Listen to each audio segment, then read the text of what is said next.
Hey fellow artists, welcome back to the channel. Today we're going to be talking about ways that you can improve your artwork. 3 key areas for improvement. Remember, art is a journey, not a destination. You will always look at your artwork and you'll see things that you can improve. That's fine. That's great. That means that you're still growing. That means that you're still on that journey. The fact that you see these things means that you can improve, and with persistence, you will. Most of the time, when we first start learning to draw and do our work, we're children. But we don't really feel like we're learning at that point. We're just drawing because we enjoy it, and that's kind of where art starts, is just having that creative imagination, that creative soul. But we start off with pencils or crayons or markers or whatever, and we start drawing and we're trying to depict what we see, and we do the outlines. We do the outlines and we try to get the shapes down because we think that's how to show it.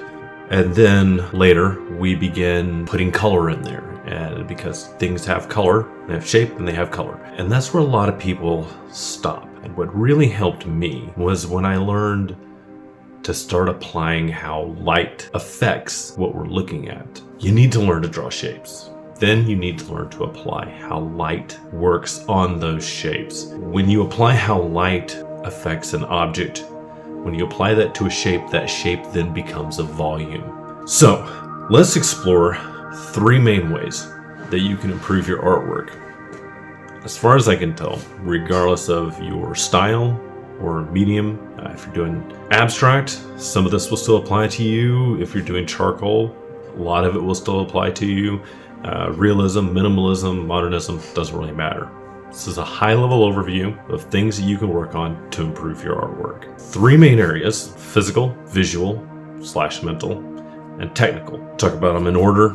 Physical. You think about the physical like fine-tuning an instrument before you go to play it. You could still play it if it was out of tune, sometimes, depending on the instrument, but it would be way more difficult. So when we talk about the physical part of doing artwork, for the most part, it's going to be with your hands. How you engage with the media that you're working with. The way you move. Is it practiced? Is it fluid, controlled, deliberate? Do you present that what you did was deliberate? The pressure of your touch, experimenting with light and heavy pressure, thick and thin lines. Can you get your hand to follow what your mind is seeing on the page? Can your hand follow your mind's eye? How do you grip the tool that you're using? If you're using a spatula for like a palette knife, or are you using a brush? Are you choking up on the brush very close to the tip? Are you holding it loosely? Different things. It's going to depend on your media, but you have to train your hands to do what your mind wants. That one's kind of obvious and it's kind of intuitive, but I feel like sometimes people forget that, and they forget to do the practices that they need to do to get that muscle memory engaged. A note about the physical aspect of artwork. You know that you're going to need to focus on training the muscle memory to engage the way you want it to. When you know how your media works, you know the technical aspects of what you're trying to do, you've trained your mind, you've trained your eyes to see what you want, to see how you need to see it, but you cannot get your hands to do the work. It's kind of an obvious sign that, okay, we need to work on the physical aspect of this. Okay, now on to part 2, talking about the visual and mental.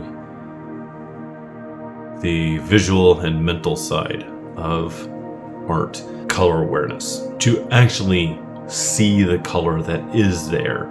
Not just the color of the object, but how the light is affecting the color of that object. How the color and value contrast is affected by the distance to the object from the viewpoint. How those things are changed, whether the object is in light or shadow. How you can have bounced light coming off of a background and then hitting an object from the backside. Training your mind to transfer the 3-dimensional volume of an object into a 2-dimensional representation.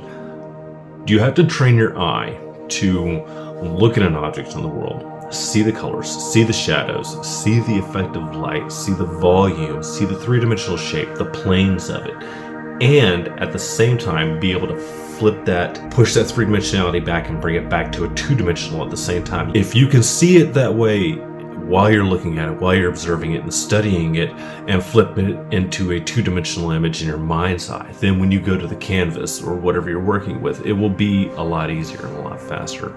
A note on the visual and mental side of this, you need to work on this when you look at your painting or your drawing, you're complete, or you're getting through it, you're getting complete with it, and you step back and you look and you go, that's not what I saw, that's not what I was looking at, that's not what I was referencing, that's not the image that was in my mind's eye. And if you know that your hands are doing what you want them to do, you know the technical aspects of the media that you're working with, but the creation in front of you is not what you were trying to make, and you have a problem with color, contrast, or form, maybe that you need to work on the way you're interpreting what you're seeing in your mind. It's a tool that you have to develop in yourself to be able to see in that manner and then translate that onto whatever creation you're making. Okay, on to number 3, technical aspect of it. Learning your media, whether it's paint or charcoal or digital tools.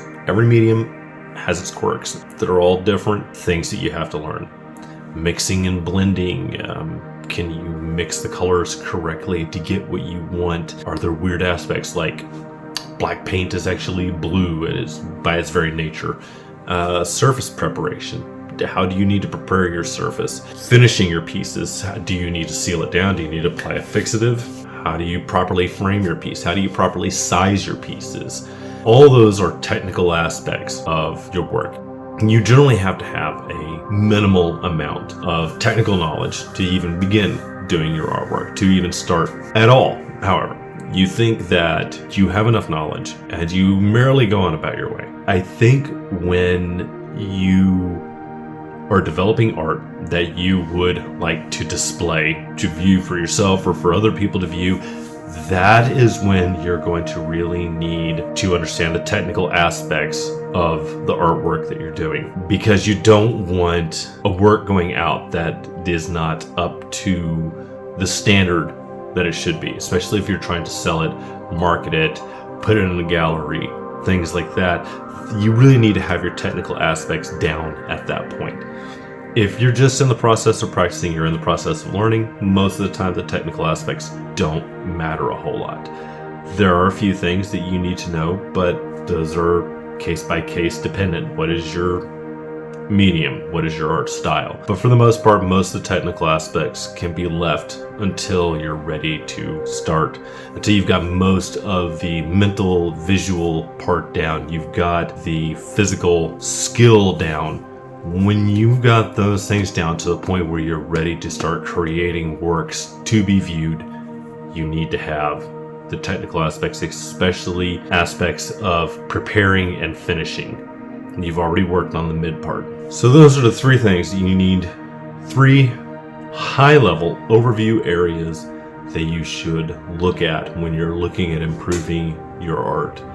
There's a bonus, a few other things that you can look at that may help you depending on what stage you're on in your art journey. 1, color theory. If you don't know what color theory is, it's definitely worth looking at. Perspective. Depending on your art style, perspective can be a valuable asset, a valuable tool to have in your toolbox when you're going into your artwork. Anatomy.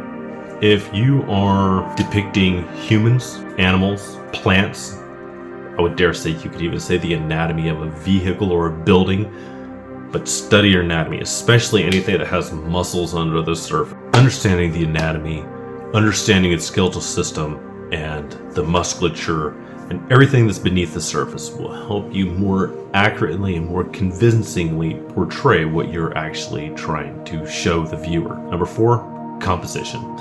Composition matters. So those were the extras. You have your physical, your visual, mental, and your technical aspects of your artwork, and which one you focus on is really going to depend on where you're at in your art journey at that point in time.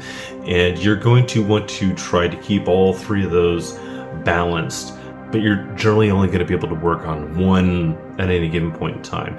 And you're going to be in working on the physical, or you're going to be in working on the visual or the technical in one of these three categories. And you're going to be pushing one or multiple sometimes, but you're going to try to keep them all in balance. And it's just a process. You're always just trying to level it up. Anyways, remember, fellow artist, improving your artwork is a lifelong process. Embrace the journey, celebrate the progress, keep creating.